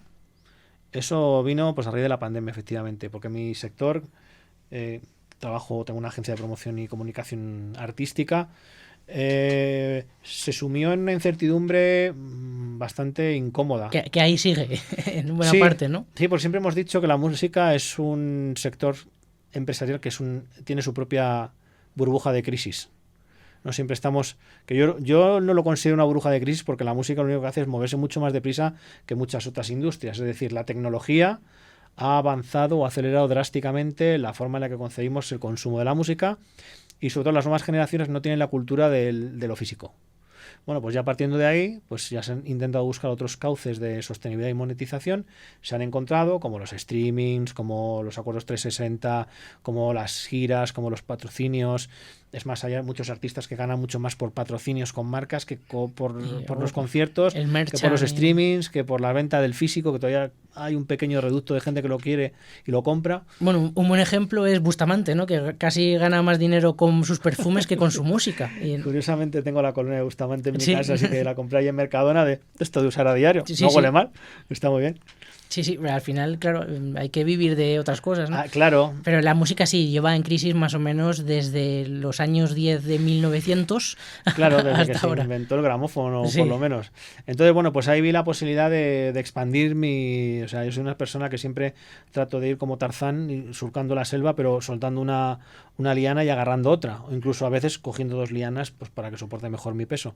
Siempre pienso así. Entonces, es una forma de ampliar mis conocimientos, mi oferta profesional y de aprender cosas que siempre han estado ahí en el tintero, pero que luego al final nunca me he metido en ellas al 100% y que al final siempre tienes un hueco para hacerlo, ¿no? Y bueno, pues empecé a invertir en equipo. Tuve también la suerte de que conocí a una persona en un rodaje que me propuso a su hermana para hacer prácticas por la universidad estaba en la Complutense también, como tú cursaste los estudios. En la de Alcalá. Perdona, sí, en la de Alcalá, efectivamente. Entonces, bueno, necesitaba hacer prácticas para que la dieran la licenciatura y estuvo conmigo 1 año y medio o algo así. Entonces hicimos cosas bastante interesantes. Hicimos un programa para YouTube, un programa de música que se llamaba Tab Music TV, Sí, presentado sí, por sí. nosotros además. Y luego hicimos algo de publicidad, hicimos algunos trabajitos.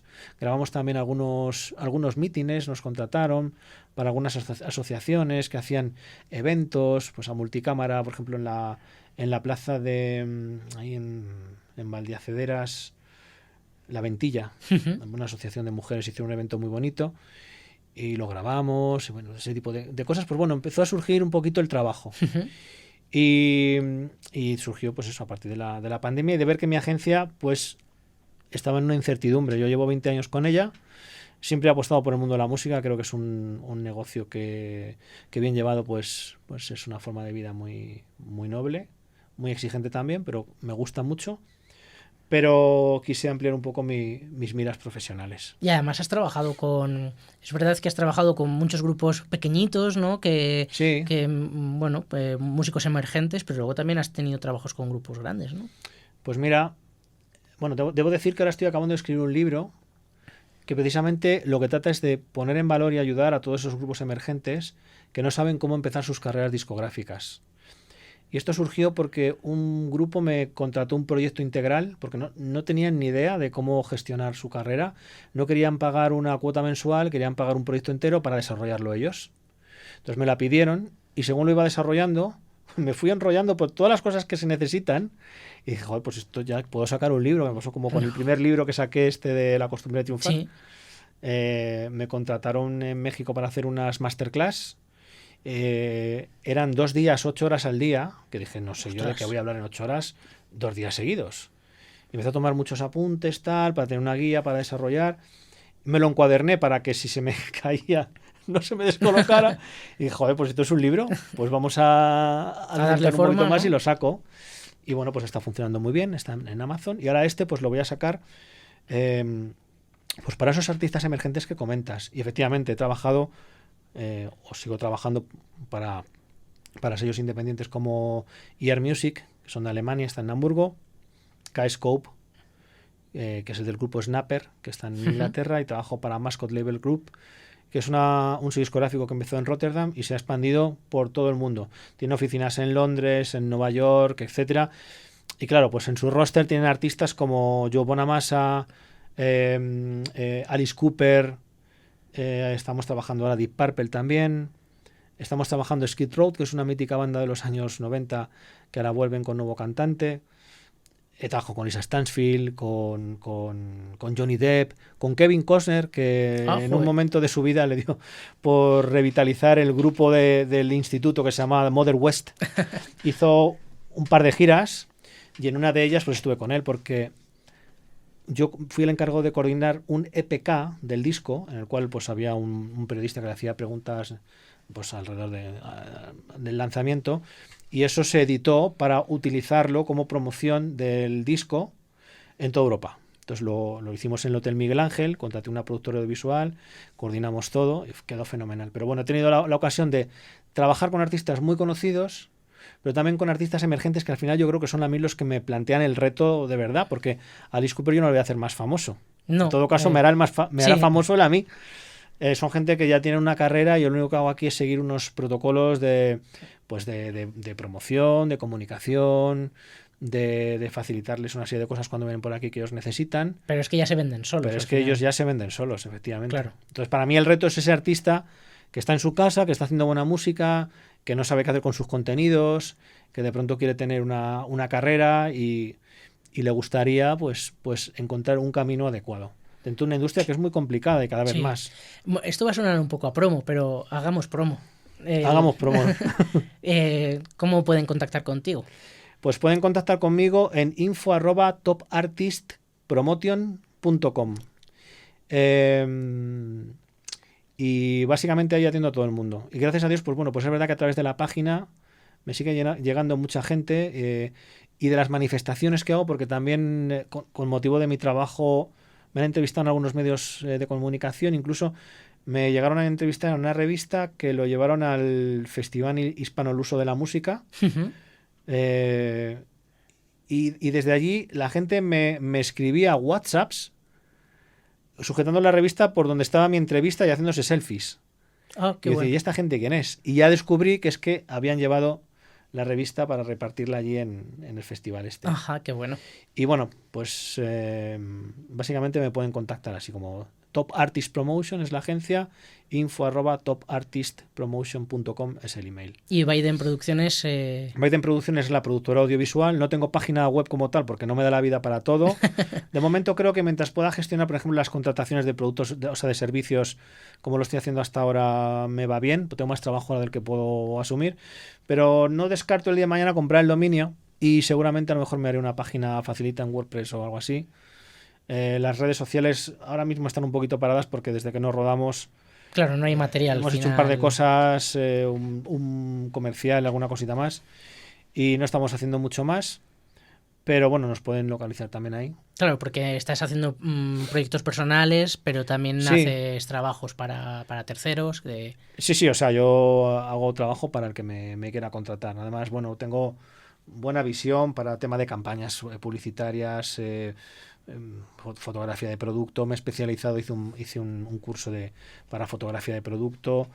De alguna manera he adecuado un poco el equipo que tenemos en la productora para poder abarcar todo tipo de rangos de trabajo, desde vídeos corporativos a vídeo de producto, vídeo marketing, pues no sé, un poco todo lo que nos puedan, más orientado a redes, más orientada a otro tipo de plataformas. Al final abarcas, claro, un montón de cosas, ¿no? Que es un poco lo que hablábamos al principio. Pero es que en realidad sí que es verdad que desde un punto de vista personal, ¿no? Como la parte esta creativa que tú decías, tiene mucho sentido, ¿no? Y al final acaba encajando las piezas. Pero luego es que tampoco me parece que sea... creo que es perfectamente compatible, ¿no? Que muchas de las cosas que haces con la música puedes ayudarte de tu parte audiovisual y al revés. Sí.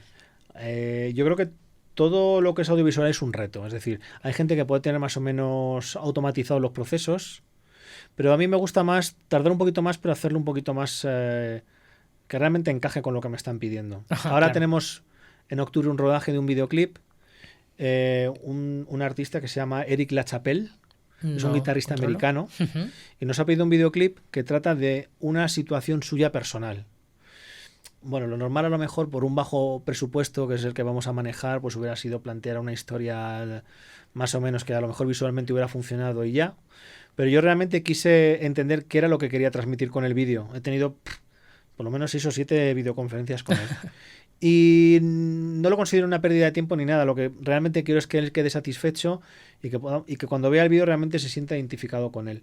A día de hoy hay muchos efectos especiales, muchas transiciones, todo eso, pero si no entra dentro de un contexto y dentro de una narrativa no tiene sentido. Claro, el concepto al final es básico. Y al final contar una historia en 3 minutos y medio de canción tiene su reto. Sí, no es nada fácil. Y encima el protagonista quiere salir, aunque no haga nada, no interaccione, ¿no? O no participe en la acción. Entonces sí hay que trabajar un storyboard, por lo menos a mí me gusta hacerlo así. Me gusta coger referencias de algo que vea que puede funcionar y que esté dentro de mis posibilidades de rodaje. Y es un poco como lo orientamos. Entonces, el que quiera un videoclip, que me llame, que relación calidad-precio le va a ser impresionante.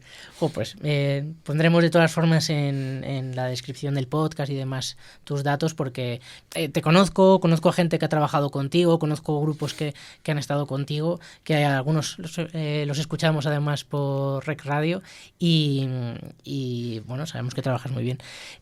Muy interesante la charla, sé que te tienes que ir, pero antes de despedirme quería pedirte, porque sé que también estás trabajando en un documental. Sí.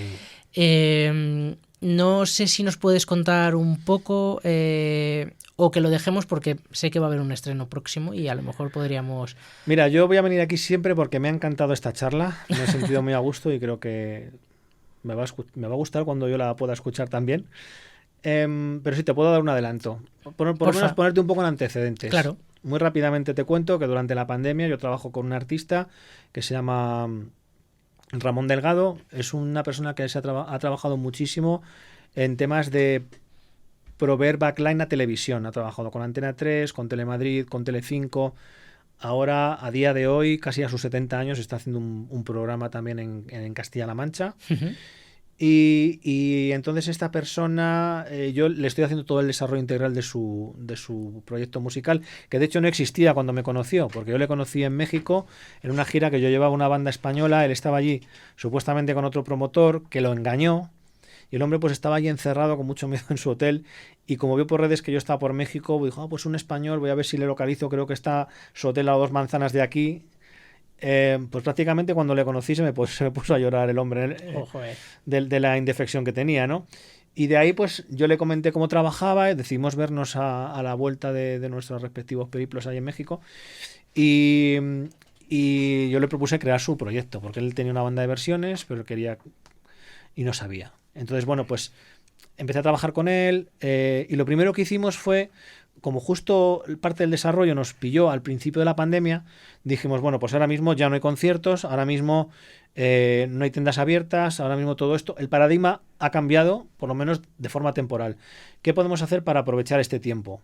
La historia de Ramón es muy curiosa, porque él es una persona que ha trabajado con artistas como Luis Miguel, Julio Iglesias, Sergio Dalma, ha trabajado con gente muy muy conocida, tocando la batería y entonces digo, Ramón, yo creo que tu historia personal es muy interesante, porque es una persona que te has hecho rico, te has arruinado, te has vuelto a hacer rico. O sea, que tienes como muchas partes que pueden ser interesantes. Y como eres una persona poco conocida, lo que podemos hacer es asociarlo a la historia sociopolítica de España desde la dictadura a la democracia, pasando por la transición, y contarnos, ¿no?, tu historia y tu experiencia con cada época de la historia de España. Le pareció muy buena idea, nos pusimos manos a la obra y en cuestión de unos 10 meses rodamos y editamos el documental. Este documental inicialmente se interesó una empresa mexicana que se llama Wahoo, que es un proveedor de streamings. Wahoo significa We Are Humans. Y la idea era como empezar a descubrir cine de autor. De hecho, una de las cosas bonitas de su plataforma es que, aparte de las películas, ofrecen masterclass de directores, de actores. Bueno, pues eso, entonces se puso en el catálogo de Wahoo, justo cuando salió. Contratamos una empresa que se llama City Blue Films, que se dedica básicamente a presentar las obras a festivales. Y entonces conseguimos 4 nominaciones a los Live Off de Londres. Y los otros que no me acuerdo, ahí me tengo que... Pero una era también en Estados Unidos y 2 aquí en España. 2 nominaciones a premios. La película tuvo varios preestrenos y uno de ellos fue en un cine de Madrid que se llama Artistic Metropol. Y hubo gente que salió llorando, porque la verdad es que intentamos abordar los puntos más dramáticos de una manera pues muy emocional. Cuando muere un componente de la banda de Ramón por culpa del cáncer y tal. Y es verdad que la gente se quedó con muy buena sensación, como un buen sabor de boca. Nuestra distribuidora pues se lo ha expuesto a varias plataformas. Ahora se estrena en cines en apenas unas semanas. Y en algún momento de septiembre o primeros de octubre estará disponible en Filmin y estará disponible también en Flixole de Prime Video. Entonces, bueno, pues estamos muy contentos y eso es lo que nos dio pie a hacer la segunda parte, que esta vez la grabamos en Los Ángeles. Tiene el título de provisional de Perdidos en Los Ángeles. Ahí Ramón es menos protagonista y lo que se cuenta un poco es la historia, cómo se generó el rock en Los Ángeles desde los años 60, con bandas como Mamas and the Papas, Jody Mitchell, incluso bandas que no eran angelinas, pero que algunos miembros eran de fuera y fueron allí y triunfaron como los Eagles, ¿no? Entonces, pues hemos hablado con productores, hemos hablado con artistas muy conocidos, hemos hablado de recursos muy curiosos y esa es la segunda película, aparte de Desearás, la película con David, pues que estamos rodando. Este documental, el primero, ¿cómo se llama? Perdón. Se llama Randall, Memorias de un músico invisible. Lo del músico invisible era porque, claro, un tío que ha tocado en el mismo escenario con Julio Iglesias, con Luis Miguel, con Sergio Dalma, etcétera, al final nadie se queda con él. Sí, nadie se Pues un tío que está en segundo plano. Claro. Pero es verdad que sin ese músico y sin los otros, Luis Miguel, Julio Iglesias y Sergio Dalma no serían lo que son, no brillarían igual. Entonces, bueno, qué historia tan bonita. Estaremos atentos y desde luego hablaremos de ella en el programa. Te voy a invitar al cine cuando la estrenen, porque vamos a ir a verla. Así que yo te llamo y nos vamos juntos. Por favor, sí. Y luego hablamos ya de ella, me cuentas qué te ha parecido. Pues vamos, encantado. No me lo digas 2 veces. Bueno, pues gracias, ¿no? por este rato. Un ratito tan agradable. Que ha sido, hacía además mucho tiempo que no te veía. Y nada, estás invitado cuando quieras. Yo no me despido todavía porque ahora os seguiré contando cosas, pero antes quería recordaros. Hace unas semanas estuvimos en el Arco Azul, en el estudio de Marina Telmi y de Camilo Morales. Y es que precisamente mañana, con motivo de Apertura 2022, el espacio El Arco Azul acoge una exposición colectiva con 13 artistas de 3 estudios de Usera: El Arco Azul, L'Atelier y David Magán Studio. La exposición podrá ser visitada desde el jueves 8 de septiembre a el domingo 11 en horario de 11 de la mañana a 7 de la tarde. El evento de inauguración, el plato fuerte, tendrá lugar el sábado 10 de 5 de la tarde a 11 de la noche, que por ahí estaremos, y podréis disfrutar de las obras personales de diferentes disciplinas artísticas por todo el espacio del colectivo del Arco Azul, situado en calle Pilarica 87 en Madrid. Ya sabéis, a partir del jueves 8 hasta el domingo 11. Así que bueno, pues si podéis, no os lo perdáis, que va a estar muy chulo. Y nada, vamos a escuchar un poco de música, vamos a escuchar más a Goblin y ahora volvemos. La última desiderata, con Sergio Vélez.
En 1962 aparece por primera vez en cómic Spider-Man.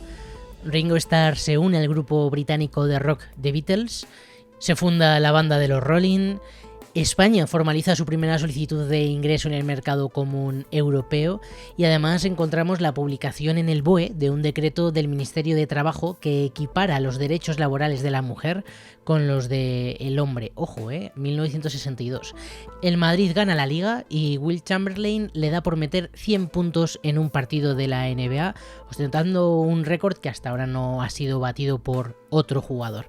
Pero no nos llevemos a engaño, porque 1962 fue un año más bien complicadete, y además con muchos paralelismos con lo que estamos viviendo actualmente.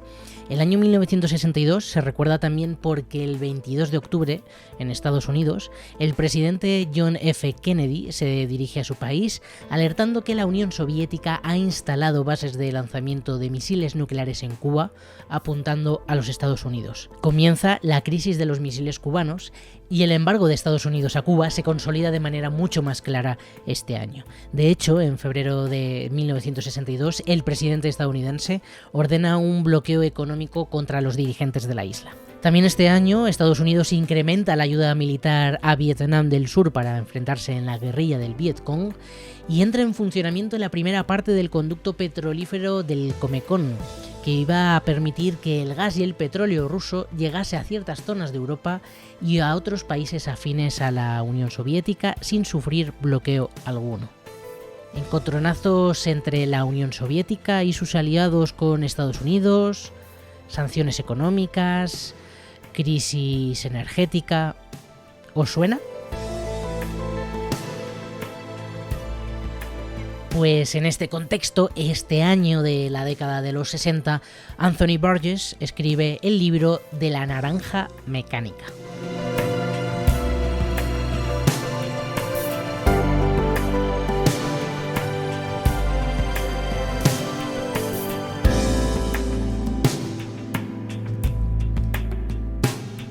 Yo creo que casi todos conocemos la historia de la naranja mecánica, más o menos habremos visto la película casi todos, y no me voy a detener demasiado en los detalles. Pero bueno, un poco por resumir, es la historia de Alex, la historia de un joven muy agresivo que tiene dos pasiones: la violencia extrema y la música clásica, Beethoven, sorprendentemente. Es además el jefe de la banda de unos drugos que dan rienda suelta a sus instintos más salvajes, aterrorizando a la población cada noche. Y en una de estas acciones de ultraviolencia, como se denomina en el libro, Alex es detenido por la policía, ingresa en prisión y tras pasar allí algún tiempo se le propone acceder a un experimento llamado el experimento Ludovico, que sirve para reinsertar a criminales en la sociedad como ciudadanos normales, perfectamente cabales y educados, y no como el criminal que había sido hasta ahora. Y Alex acepta. Y a partir de aquí vemos cómo este personaje tan terrorífico acaba casi convirtiéndose en una víctima.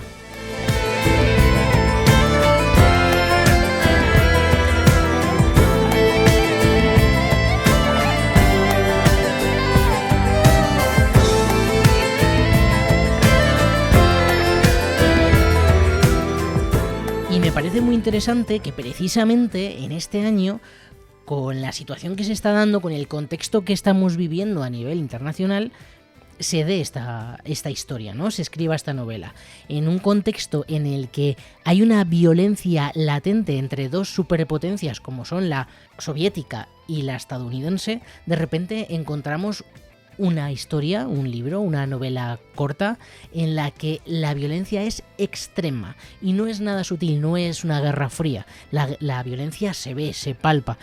En la película lo vemos de una forma mucho más clara, en la novela es casi peor, porque te lo imaginas, no lo ves. Y es curioso, ¿no?, cómo en este momento de tanta tensión, de tanta incertidumbre, surge una historia así de escalofriante.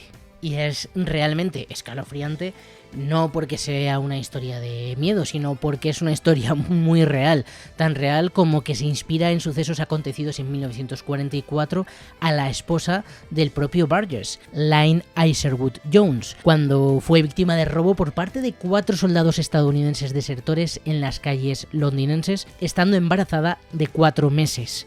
Le robaron, la golpearon y la violaron. Y dado que se encontraba embarazada, la paliza provocó el aborto. Y esto se convertirá en algo que marcará de por vida la existencia de Anthony Burgess y obviamente la de su esposa, que por cierto muere pocos años después de la publicación del libro de una cirrosis por consumo de alcohol. Parece ser que Anthony Burgess tampoco le hacía ascos al alcohol, sobre todo en esta etapa tras estos hechos, cuando la pareja se trasladó a Malasia y a Borneo. Pero andando más en su vida, él nació el 25 de febrero de 1917 en la ciudad de Manchester, Inglaterra, en el seno de una familia muy ligada a la música. Él es de hecho un compositor frustrado que lo llevaba en la sangre porque su madre, Elizabeth Burgess, era una cantante y bailarina de música de salón, mientras que su padre, Joseph Wilson, tocaba el piano en salones de baile y vendía enciclopedias puerta a puerta. Su madre y su hermana Muriel fallecieron en 1918 debido a la epidemia de gripe que azotó gran parte de Europa. Y esta muerte, aunque a él le pilló muy pequeño, tendría un año, poco más de un año, impactó también profundamente a Anthony, y esto se va a ver en buena parte de sus futuras obras literarias. De hecho, podemos ver, ¿no?, la importancia de la madre de Alex en La Naranja Mecánica. Posteriormente, el padre se volverá a casar y a partir de ahí la familia se irá moviendo por distintos sitios hasta que aterrizan en 1928 en Moss Side. Allí Burgess estudia la secundaria y a la vez escribe y publica sus primeros poemas y cuentos, y a la edad de 18 años, ya decía antes que es un compositor frustrado, compone su primera sinfonía. Burgess estudió literatura inglesa y en 1940 ingresó en el Cuerpo Médico del Ejército Real Británico y al Cuerpo Educacional del Ejército, en donde permanecerá hasta 1946, pasada la Segunda Guerra Mundial. Durante esta etapa contrae nupcias con Willa Isherwood Jones en 1942, ya hemos hablado de ella, es su primera mujer, que fallecería después en el 68, y en diciembre de 1943 es enviado a Gibraltar, curiosamente, en donde imparte clases a las tropas bajo un curso llamado El Camino y el Propósito Británico, tan rimbombante como ese título.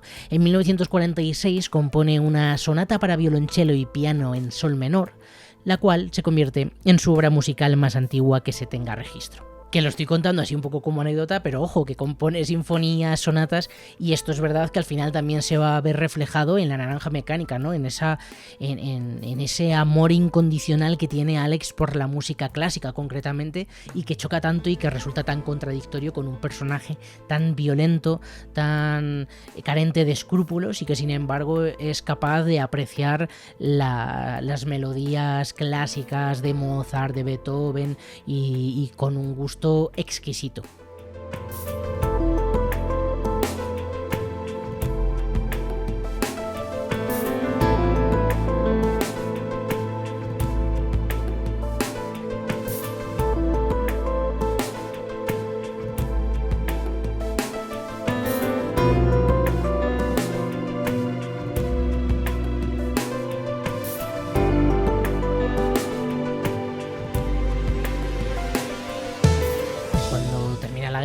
Hacia 1946, da un giro a su vida y acaba en Brunei y Malasia. Y es curioso porque, bueno, él lo cuenta en su autobiografía El pequeño Wilson y el gran Dios, en la que habla desde su infancia, su educación, esta etapa en el sudeste asiático y demás, y habla de esta etapa como algo muy místico, muy... no sé cómo decirlo. Para que os hagáis una idea, habla de episodios de magia negra con los que convivió, habla también bastante de encuentros sexuales que tuvo, poco de dudosa moralidad, y llegó un punto en el que, bueno, Burgess sufre un ataque de delirio y las autoridades coloniales obligan a la pareja a volver a Inglaterra. Y en este momento se entera por su propia mujer de que tiene un tumor cerebral. Tiene un tumor cerebral y los médicos le dan a Anthony Burgess como mucho 1 o 2 años de vida. Es un tumor incurable y no va a poder salir de esta. Y entonces en ese momento Anthony Burgess decide abandonarse a la escritura.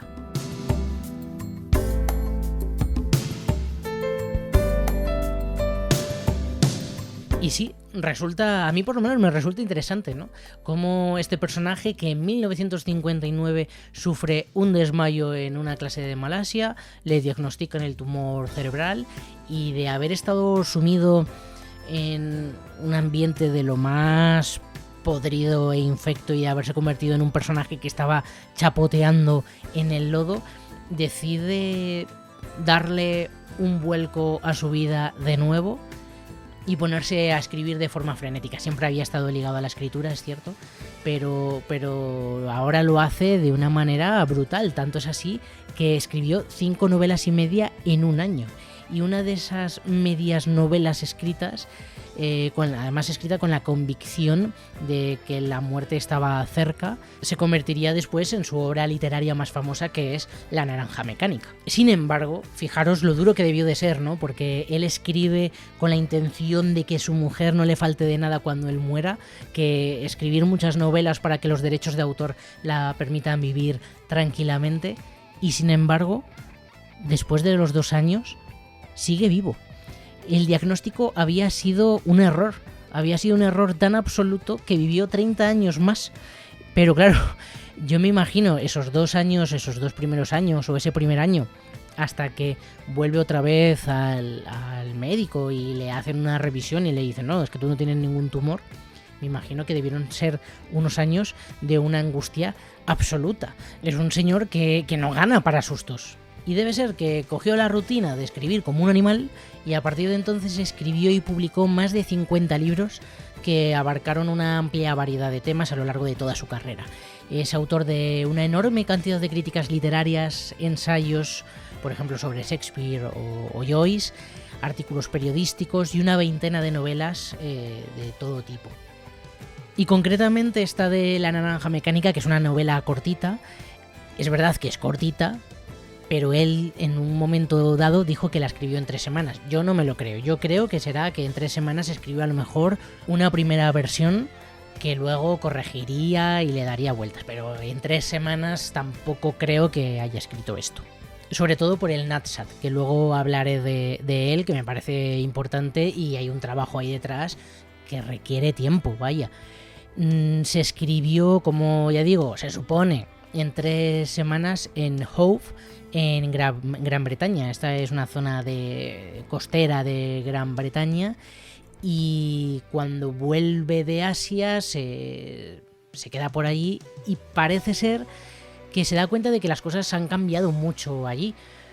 Yo no sé si también él habría cambiado bastante, ¿no? Porque con todas sus idas y venidas de Gibraltar a Malasia, con todo lo que había vivido, con todo lo que le había pasado a su mujer, con todo lo que había hecho él, con todos los tipos de excesos a los que se había visto. Luego es verdad que era un tipo que, aunque pueda parecer que un poco loco, tenía como unos fuertes convencimientos morales, ¿no? Y, por ejemplo, en sus estancias allí en Asia, se juntaba mucho con la gente de allí, con la gente local, no se juntaba con los colonos. Y la gente de la zona le apreciaba porque mostraba interés por su cultura, mostraba interés por su lengua. Y bueno, pues tenía una forma de ver la vida muy curiosa. Y una vez que vuelve aquí a Gran Bretaña, se da cuenta de que se ha desarrollado una cultura juvenil basada en cafeterías, en música pop y en pandillas de adolescentes que no termina de entender. Él es algo que tampoco vivió, por supuesto.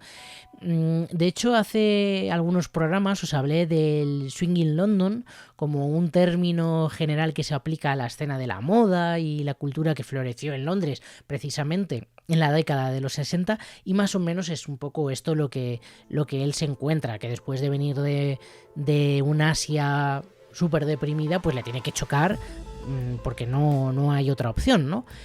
Y es verdad que es un movimiento que subraya la modernidad y el hedonismo amante de la diversión, que ojo, tampoco es que él se quede muy atrás en algunos momentos, y en la que aflora, por cierto, también la actividad política, o un activismo político, mejor dicho, del movimiento antinuclear y también de la libertad sexual, ¿no? Y de una liberación sexual de la que él también parece partícipe, pero no sé, le debe resultar, debe haber algo ahí que no termina de compartir.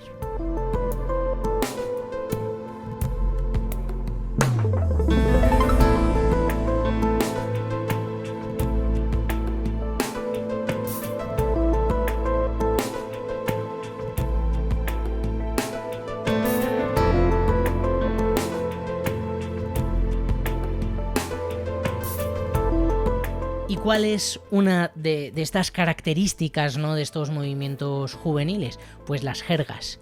El libro está narrado en primera persona por Alex y está escrito con abundancia de expresiones Nadsat, una jerga ficticia que se inventa Burgess, que es una jerga adolescente en la que se mezclan palabras basadas en el idioma ruso, voces eslavas, digamos, con ciertas voces de la jerga rimada Kukni y palabras inventadas por el propio autor.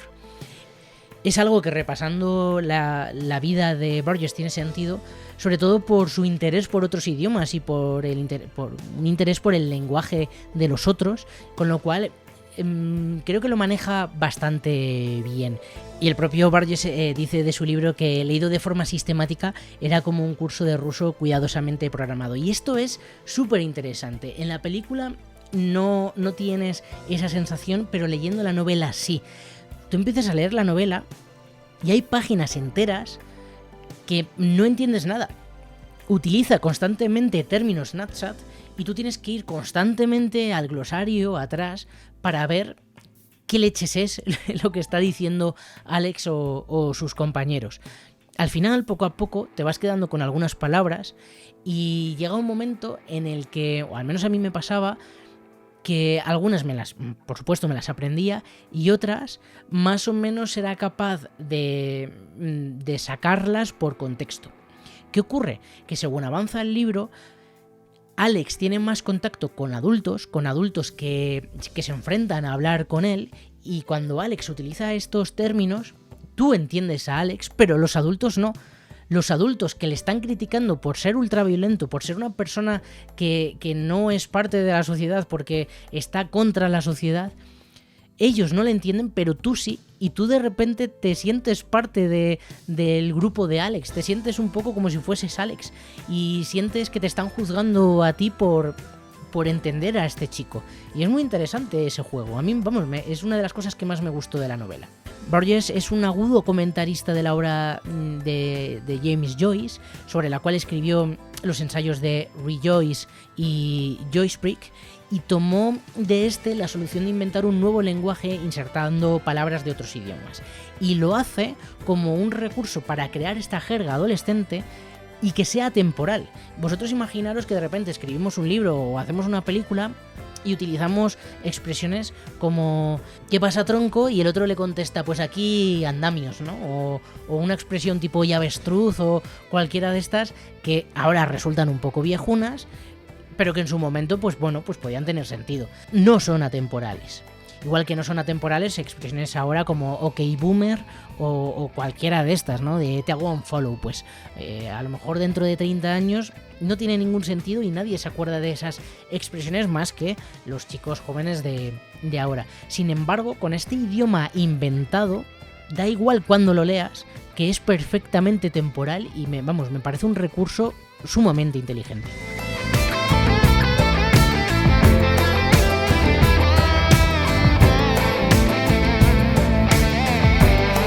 Pero aquí hay un detalle que me parece interesante. Recordemos el contexto, recordemos que Estados Unidos está en bloque contra la Unión Soviética. Aquí también entraría, por supuesto, Reino Unido, que Burgess es de Manchester. Es verdad que Burgess es un poco a veces como apolítico, pero bueno, no lo pasemos por alto porque de alguna forma, al utilizar este lenguaje eslavo, al utilizar este lenguaje ruso, lo que nos está haciendo de una manera inconsciente es decirnos, los chicos jóvenes que van pegando palizas en la calle hablan ruso. Lo ruso es malo. Bueno, podríamos hacer esta lectura de algún modo. Es verdad que en sus autobiografías, tiene 2 tomos, él dice que no habla de la política porque apenas ha sido importante la política en su vida. Sin embargo, a mí me hace gracia porque después con su segunda mujer, que por cierto era una condesa italiana, creo recordar, y se casa con ella a los pocos meses de que fallezca su primera mujer, él cuenta orgulloso que suprimió en su mujer italiana cualquier posible interés por el comunismo, haciendo un viaje a Berlín del Este, ¿no? Y dices, bueno, a ver, no tienes interés en la política, pero un poco quizás sí, ¿no? Y no pasa nada por reconocerlo abiertamente. Y es interesante este juego de los jóvenes malos los ligamos a lo ruso, un poco como las películas estadounidenses, ¿no? De Indiana Jones, que siempre los malos son los rusos, etc, etc. Es interesante porque el libro, una de las cosas de las que habla es precisamente del condicionamiento clásico, muy ligado, por cierto, al que, como estudio experimental, objetivo y natural de la conducta, que nace, no en este momento, pero sí tiene su origen a principios del siglo XX. Y me puedo imaginar lo que estáis pensando, no pasa nada, yo esto del conductismo lo he leído antes de empezar el programa, pero lo cuento así como si fuese algo obvio. Me explico sobre todo con la parte del condicionamiento clásico, porque sí que es importante de cara a entender lo que quiero contar, y es que el condicionamiento clásico asume que muchos comportamientos que tenemos son producto de una asociación, un poco son reflejos producidos por una respuesta condicionada a ciertos estímulos. ¿Qué es esto? Pues esto es que cuando suena el timbre yo voy a la puerta, o de un modo mucho más obvio, cuando yo silbo mi perra viene, pero no viene por instinto, viene porque yo la he enseñado, ella ha tenido una experiencia y ha estado condicionada a un estímulo, que es el silbido, y a un premio que ha sido el darle una chuche cuando yo la he llamado, ¿no? De este modo, en el momento en el que silbo, ella está condicionada para venir, aunque ya no le dé chucherías y ya no la dé premios. Es verdad que mi perra nunca viene, pero este es un poco el concepto, ¿no? Y es importante porque precisamente la novela habla de esto. La novela tiene mucho que ver con el conductismo, porque la novela habla de la técnica Ludovico, una técnica que desarrollan mientras Alex está en la cárcel y que permite que los criminales puedan ser reinsertados en la sociedad a través de unos estímulos, ¿no? Vas a pasar por unas pruebas, les dicen, pero nada, esto no te preocupes que va a ser muy fácil, simplemente te vamos a poner unas películas. Les ponen unas películas en las que ven escenas muy violentas, ven palizas, ven violaciones, ven guerras, y lo que hacen es a la vez suministrarles unas drogas que les hacen sufrir, que les hacen daño y que lo pasan mal. Entonces, de alguna forma, el individuo, en este caso Alex, asocia que lo que está viendo que es horrible y que es fatal, porque es una violación o demás, duele y es molesto y le hace vomitar y le hace sentirse incómodo. Tal forma que ya simplemente con pensar en pegarle un puñetazo a alguien le genera náuseas. Esto, podemos pensar en que es interesante, ¿no? Y que es una técnica que podría funcionar, pero realmente lo que hace es anular la capacidad crítica del individuo, ¿no? Porque deja de ser libre de pensar. Ya no es que Alex no vuelva a cometer ningún acto delictivo, ninguna barbaridad. Es que ni siquiera puede llegar a pensarlo, ni siquiera puede llegar a ver a otros hacerlo. Con lo cual se convierte, más que en una técnica para reinsertar a presos, se convierte en una tortura total.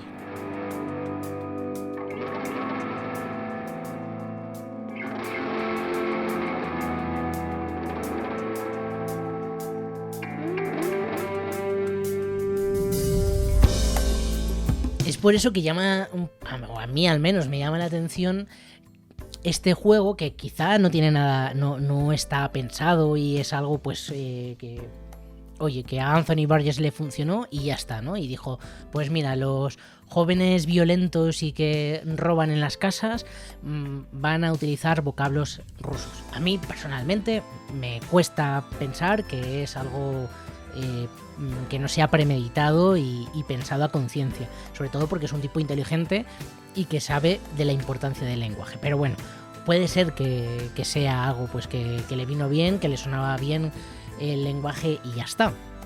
Además es cierto que si no sabemos ruso, a lo mejor tampoco asociamos esas palabras al ruso, pero sí que de algún modo parece que nos está condicionando el propio Anthony Burgess.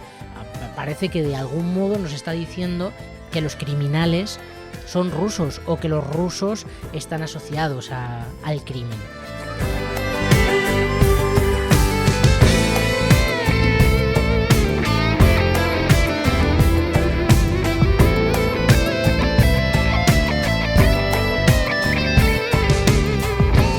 Y al principio del todo he dicho que me llamaba la atención que esta novela se escribiese en 1962 porque se está viviendo un contexto muy determinado. Estamos viendo cómo dos potencias, el bloque occidental y el bloque soviético, están en plena Guerra Fría. Se está iniciando la Guerra Fría, de hecho.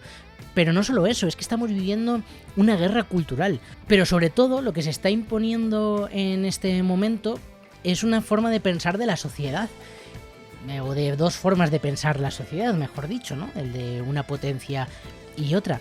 Tanto en Estados Unidos como en la Unión Soviética había una caza de brujas contra aquel que pensase distinto a lo que marcaba el Estado. Pues en Estados Unidos, cualquiera que se pudiese alinear de alguna forma con el pensamiento comunista iba a tener problemas, y en el caso de la Unión Soviética, al Gulag y punto, y ya está.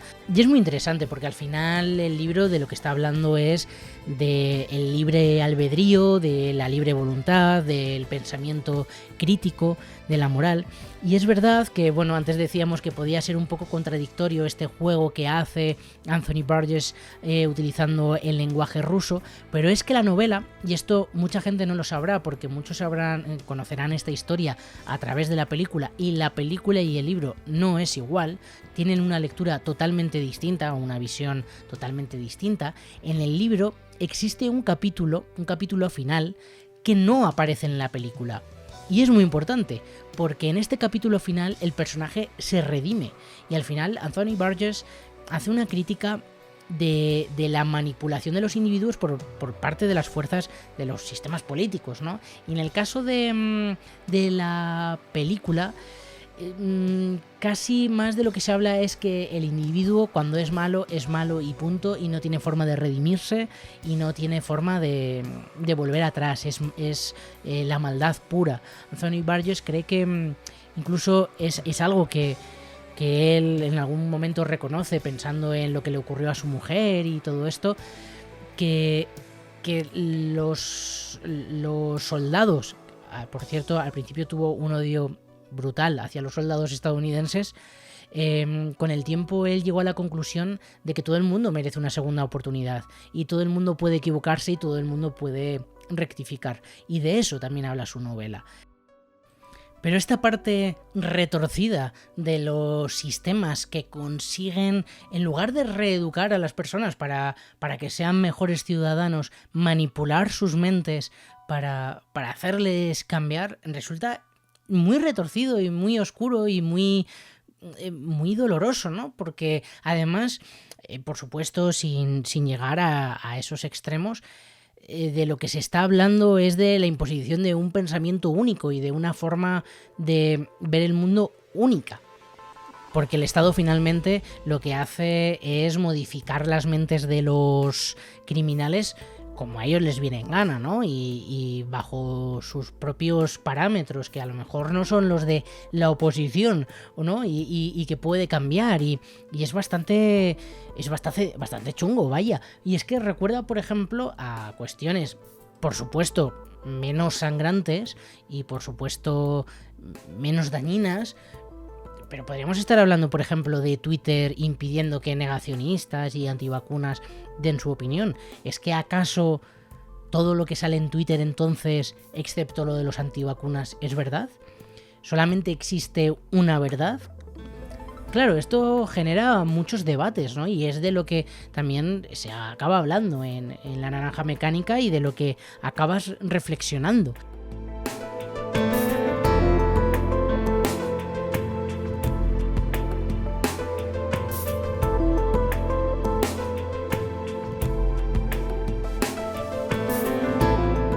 Yo la novela la recomiendo con paciencia porque es verdad que es cortita, pero no es fácil de leer por este uso del natsat. Tienes que estar todo el rato yendo para atrás, recordando de qué te están hablando, pero es muy interesante y hace unas reflexiones políticas, creo, más interesantes que la película, aunque también creo que la película es más interesante como entretenimiento que el libro. El libro quizá es más a modo de reflexión. Y con esto creo que me despido, que ya llevo aquí bastante rato rajando, y me despido hasta la semana que viene, que estaremos charlando con buen amigo de la radio, compañero Fede Acaso. Hasta la semana que viene, chao. La última desiderata, con Sergio Béliz.